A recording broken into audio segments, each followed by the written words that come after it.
Boa noite, pessoal. Boa noite a todos. 102 pode começar a coletiva. Tá certo. Barbieri, Diego Pérez, da Rádio 102 FM. Estamos ao vivo para Bragança e toda a região. Bom, eu queria, Barbieri, que você fizesse uma análise do que você viu do Bragantino na partida de hoje e no final do jogo, o que faltou para conseguir segurar a vitória com os gols do Alejandro e do Ítalo novamente e ceder o quinto empate do Bragantino neste Brasileirão e tomar mais um gol no finalzinho, né? Aconteceu contra o Bahia, aconteceu contra o Fluminense. É claro que as circunstâncias acabam sendo diferentes, adversários distintos, e hoje ocorreu de novo aqui contra o Santos, mas queria que você avaliasse a partida. Boa noite. Boa noite, Diego. Boa noite a todos da 102 aí, aos ouvintes. Antes de responder a sua pergunta, eu queria tomar o espaço aqui para dar os parabéns à equipe feminina do Red Bull Bragantino. Conseguiu a vitória importante, a classificação, consequentemente o acesso para a primeira divisão. Então eu acho que a Camila tem desde o início feito um trabalho fantástico. Aí fica meus parabéns tanto a ela como a todas as jogadoras e os demais componentes da comissão técnica, o clube, né? Respondendo a sua pergunta, eu acho que a gente fez um primeiro tempo muito bom, em que a gente não cedeu espaço algum ao Santos.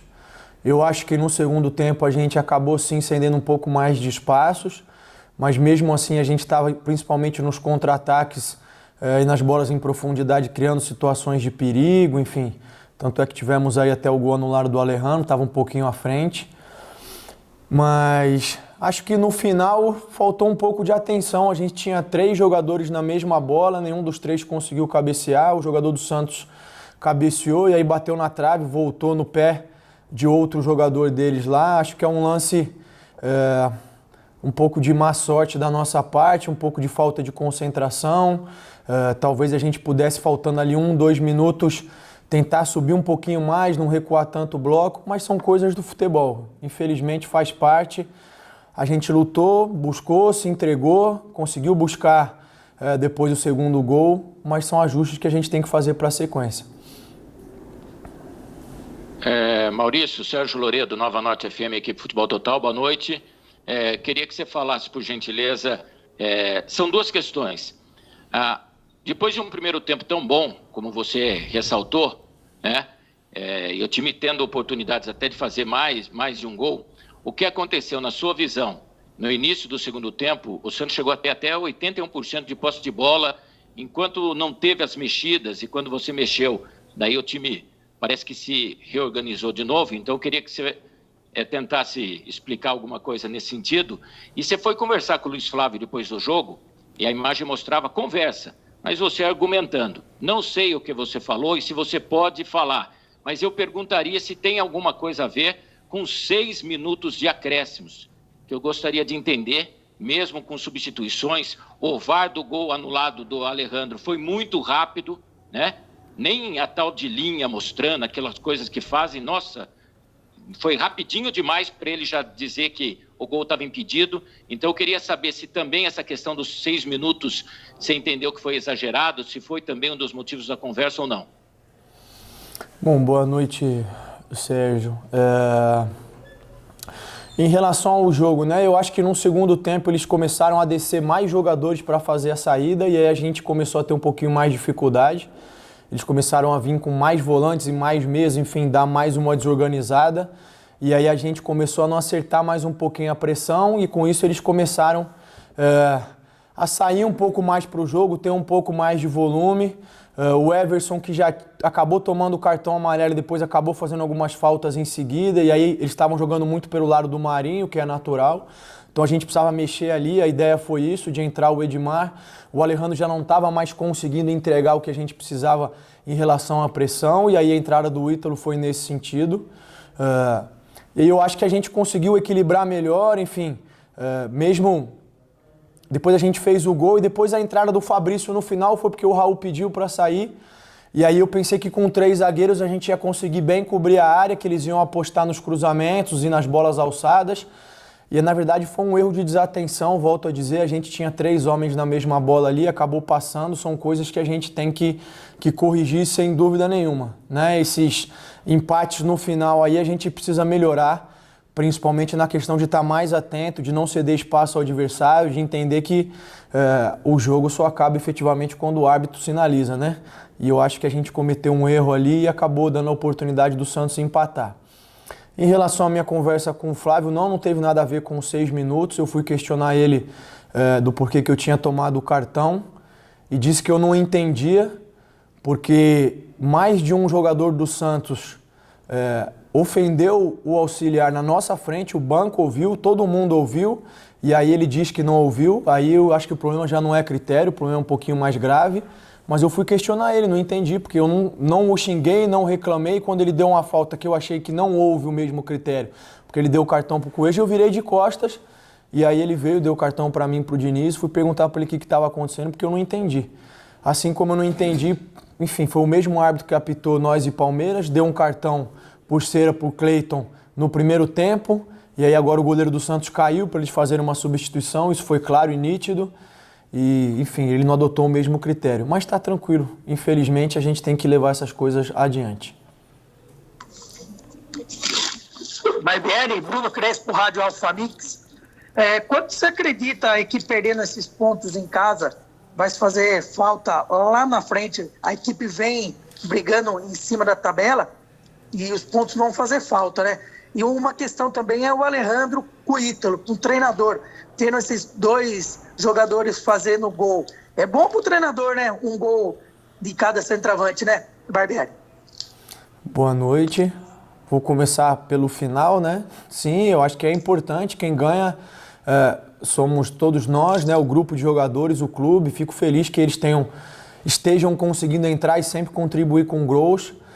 A gente, eu até imagino que vocês vão perguntar isso um pouquinho mais pra frente. Eu já falei um pouco antes do jogo. A gente tinha que fazer uma rotação aí, porque a gente tinha jogadores com uma sequência de jogos muito grande acumulada, e aí em função do intervalo curto de tempo a gente precisava ter algumas precauções, haja visto que o Santos acabou perdendo um jogador por lesão, então a gente teve que ter um cuidado, e sempre é bom para o treinador que quem entra bem, entra ajudando, entra dando conta do recado, né?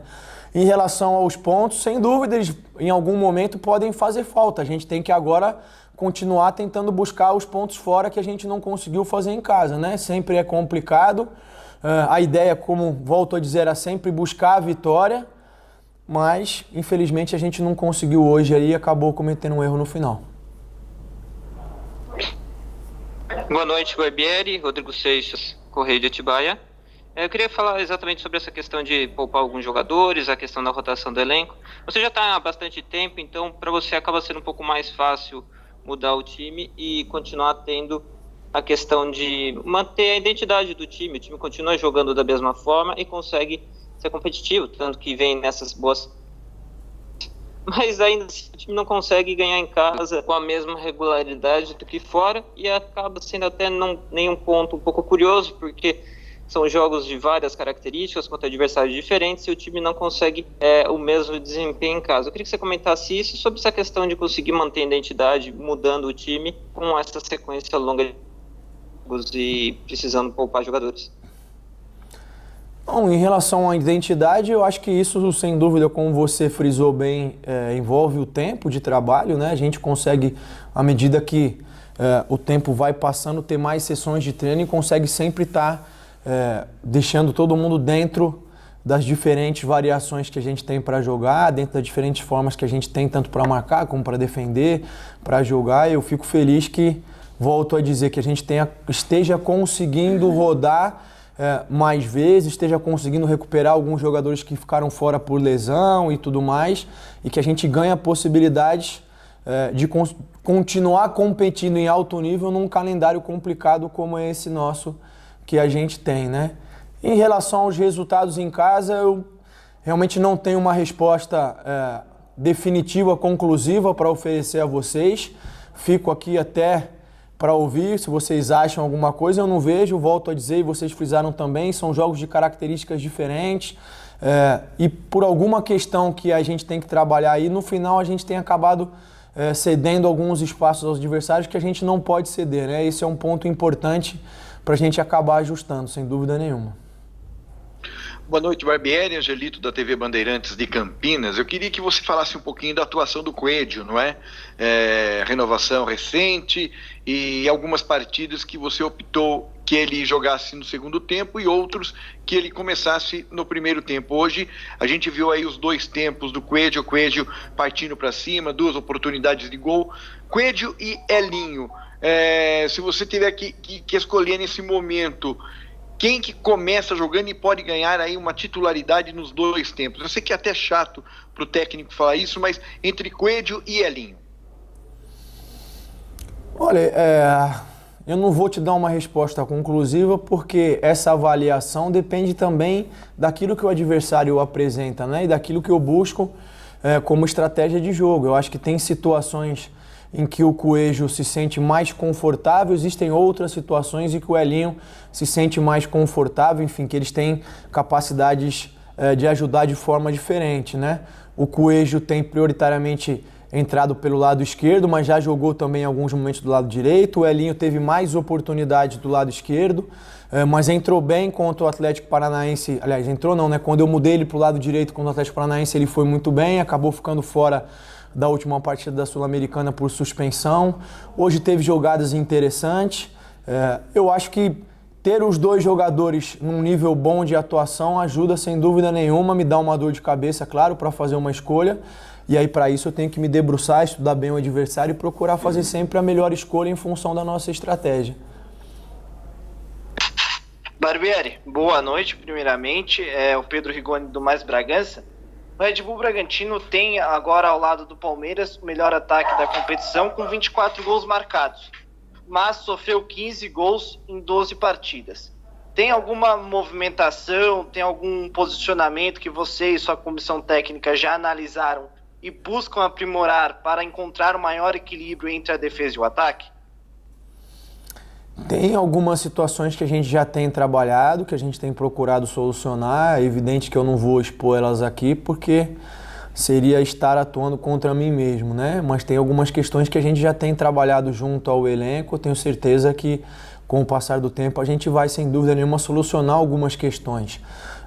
Mas volto a dizer, eu acho que fundamentalmente nesse momento é importante que a gente consiga sustentar melhor os minutos finais das partidas e não oferecer essas chances aos adversários, que eu não considero chances claras, mas enfim, que eles têm conseguido levar vantagem, porque a bola tem batido, tem sobrado, às vezes bate na mão, como foi o lance do Fluminense, às vezes é um chute de longe, como foi contra o Bahia, e às vezes é uma segunda bola como essa, em que a gente tinha 3 jogadores, enfim, acabou dando certo para o Santos a jogada, porque o jogador do Santos cabeceou, bateu na trave e voltou para o jogador deles livre dentro da área, né? Então a gente tem que ter um pouco mais de cuidado para não oferecer esse tipo de situação ao adversário. Barbieri, Eberson, 102 FM, boa noite. Continuamos ao vivo aqui pela rádio. Você falou muito na coletiva de hoje sobre a questão de atenção.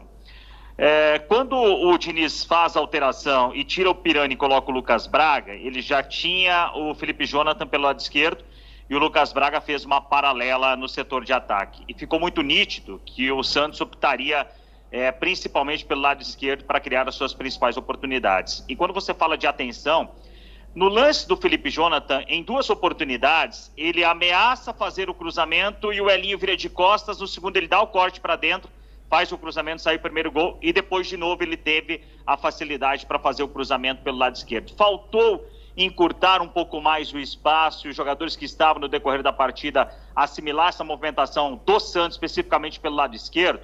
Essa é uma questão. E a outra questão eu queria te perguntar sobre o jogo de quarta. Como é que você espera esse Del Valle, que perdeu por 2-0 em casa? Você acha que eles vêm meio que pro tudo ou nada? Bom, primeiro em relação ao primeiro ponto que você falou, sem dúvida nenhuma, faltou a gente pressionar um pouquinho melhor o homem da bola, tentar diminuir esse cruzamento. Acabaram sendo 2 situações diferentes, né? Porque uma, eles trouxeram para dentro e colocaram uma bola nas costas da defesa, a gente tinha que ter atenção com esse homem que entra. Na verdade, o Coelho até chega um pouquinho atrasado no lance do primeiro gol, divide com o atacante deles, mas ele consegue cabecear e sem dúvida nenhuma esse é um erro, a gente tem que tentar evitar isso. E aí o Cleiton faz a defesa e a bola acaba sobrando dentro da área, né? No segundo momento, faltou talvez um pouquinho mais de atenção do Arthur para diminuir um pouquinho mais. O Felipe Jonathan conseguiu cruzar quase no limite, aí já não foi cortando para dentro, foi para fora. e a gente tinha 3 homens na bola, né? Acabou tendo talvez uma falta de comunicação ou desatenção. Eu não me recordo agora exatamente quem cabeceou a bola da equipe do Santos, mas acredito que tenha sido o Madison. E aí volto a dizer, bateu na trave e voltou. A gente tem que ter atenção, precisa procurar mais as referências dentro da área para não oferecer, assim que o adversário consegue o cruzamento, espaço para que os atacantes finalizem, né? Em relação ao Del Valle, eles têm uma forma bastante definida de jogar, sempre é uma equipe muito ofensiva. Eu acho que o resultado que a gente construiu lá fora só vai nessa direção. Eles sabem que tem que vir aqui e buscar reverter 2 gols de diferença, então não acredito que eles vão ser menos ofensivo. E volto a dizer, eles têm uma maneira bem definida, uma identidade bem clara de jogar. É possível que eles façam algumas alterações e variações, mas não acredito que vá mudar muito a forma de jogar. A gente aqui precisa procurar imprimir o mesmo ritmo, a mesma intensidade, a mesma qualidade de jogo que a gente conseguiu fazer lá fora para igualar o jogo, porque a gente sabe que é um desafio grande. Maurício, Silvio Loredo, Futebol Total, boa noite, prazer em ouvi-lo mais uma vez. Maurício, depois do jogo com o Cuiabá, quando o time empatou, você fez uma colocação que eu achei muito interessante e hoje eu fiz até essa colocação ao longo do jogo, que esses empates em casa estão vindo sempre depois de um jogo de muita intensidade fora de casa. E eu colocaria que o jogo da última quarta-feira com o Del Valle houve essa intensidade e um agravante, né? A viagem, a altitude, o desgaste, coisa que o Santos não teve, porque o Santos jogou com o Independente da Argentina na Vila Belmiro e viajou de Santos para Bragança. Então, uma diferença muito grande ao meu modo de ver. Então, não querendo justificar, até porque esses empates consecutivos acho que incomoda todo mundo. Todo mundo quer ganhar num campeonato onde a vitória vale 3 pontos. O empate, às vezes, acaba atrapalhando até alguns projetos, alguns planos futuros. Mas eu queria que você falasse sobre isso e também a respeito do Del Valle, porque às vezes o torcedor manda mensagem pra gente e fala: o Bragantino tem que armar uma retranca porque tem 2 gols de vantagem, 1 gol de vantagem. Existe alguma maneira diferente para enfrentar esse Del Valle? Ou o Bragantino tem que ser o mesmo, com a mesma intensidade, ter posse de bola, agredir o adversário e buscar a vitória, mesmo sabendo que tem uma grande vantagem, podendo perder até por 1 gol de diferença? Bom, boa noite, Silvio. Eu acho que você colocou muito bem e essa é uma questão importante e fundamental, sim. A gente tem tido que fazer jogos em casa contra grandes equipes. O Santos é uma grande equipe, imprimiu muita intensidade durante o jogo, vocês viram aí, depois de jogos difíceis e pesados. Eu acho que, sem dúvida nenhuma, nós também ficamos incomodados com esses empates. Nosso desejo é sempre de vitória, mas a gente pode olhar por um outro prisma, né? E aí esse prisma é de que, mesmo nessa sequência complicada, de jogos em sequência por muito tempo, a gente tem conseguido ter um bom desempenho na Sul-Americana e a gente tem conseguido se manter na parte de cima da tabela. A tendência é que, à medida que a gente consiga ter algumas semanas abertas, conseguir recuperar os jogadores, conseguir voltar a treinar algumas situações de forma específica, a gente possa ter um desempenho ainda melhor. Então é dessa maneira que a gente encara. Eu acho que o cenário é complicado e dificílimo para todas as equipes e a gente tem conseguido se sair muito bem nesse sentido, com uma série de desfalques que a gente teve aí por lesão, por convocação para a seleção brasileira. Então a gente tem conseguido fazer a gestão, tem conseguido manter o mesmo nível de atuação, um nível muito alto de atuação. Infelizmente não tem sido capaz de, em alguns momentos, conseguir os resultados, mas volto a dizer, a gente tem conseguido se manter na parte de cima da tabela. E tem conseguido, jogando em casa ou fora, manter um nível de atuação altíssimo. Então eu acho que é por esse prisma que a gente tem olhado. Em relação ao jogo contra a equipe do Del Valle, eu acho que se a gente oferecer espaços para ele, a gente começa a ter problema, porque é uma equipe que está habituada a jogar contra adversários fechados, adversários que esperam a equipe deles de forma passiva. Então eu acho que a gente tem que procurar manter a nossa identidade, que é o que nos trouxe até aqui, que foi o que nos permitiu construir esse resultado de 2-0, mesmo jogando fora numa situação de altitude extremamente complicada. A equipe deles mesmo ficou impressionada com o que a gente conseguiu fazer lá, porque não é usual as equipes irem jogar lá e conseguirem ter o nível de desempenho que a gente teve. Então eu acredito que aqui a gente precisa seguir o mesmo caminho, claro, entendendo que tem uma vantagem que é importante, mas não é definitiva. Se a gente consegue marcar um gol, a gente aumenta a vantagem, gera ainda mais problemas para eles, então a gente tem que entrar com esse espírito de fazer mais uma vez um jogo de bom nível e buscar o gol e procurar matar quando a gente tiver as oportunidades.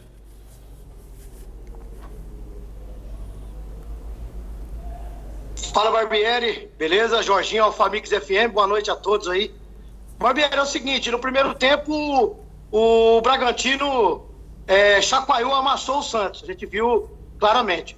E depois no segundo tempo, no primeiro tempo viveu só daquela bola, daquele chute do Marinho, daquela falta do Marinho batida. E no segundo tempo o Diniz arrumou a casa, voltou com outro Santos diferente. Esse Santos que voltou diferente aí, será que o Bragantino aí ele demorou para entender como o Santos voltou nessa arrumada que o Diniz deu na casa? Boa noite. Eu acho que é possível que sim, em uma parte sim, demorou para a gente voltar a encaixar o nosso jogo, mas o Santos voltou conseguindo sair um pouquinho mais, conseguindo criar melhores chances, assim, mais volume, mas não estava criando grandes chances de gol, né? E eu acho que a gente estava tendo boas oportunidades quando tinha as retomadas. Volto a dizer a situação do Alejandro, uma outra que o Coelho também estava impedido. A gente teve algumas possibilidades de bate ali da entrada da área, algumas situações que a gente gerou perigo. É normal, eles partiram para o tudo ou nada, se atiraram.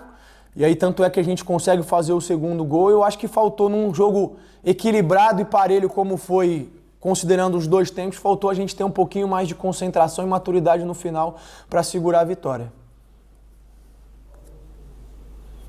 Da 102 FM, olhando pelo lado positivo, o Bragantino já não tem há algum tempo o Claudinho servindo a seleção brasileira e mesmo assim vem conseguindo manter o seu nível de jogo, e na partida de hoje a equipe realmente não vinha tendo um bom comportamento na segunda etapa, embora no primeiro tempo tenha rendido muito bem, e aí a partir do momento que você fez as alterações o time cresceu assustadoramente produção, né, chegando aí ao segundo gol, até poderia ter feito mais, principalmente com o Coelho, e aí infelizmente naquela última jogada o Santos chegou ao empate. Então eu queria perguntar se hoje, além dessa estrutura de jogo bem definida, o elenco do Bragantino está mais fortalecido em relação ao campeonato do ano passado, que dá uma perspectiva maior, pretensões maiores competição.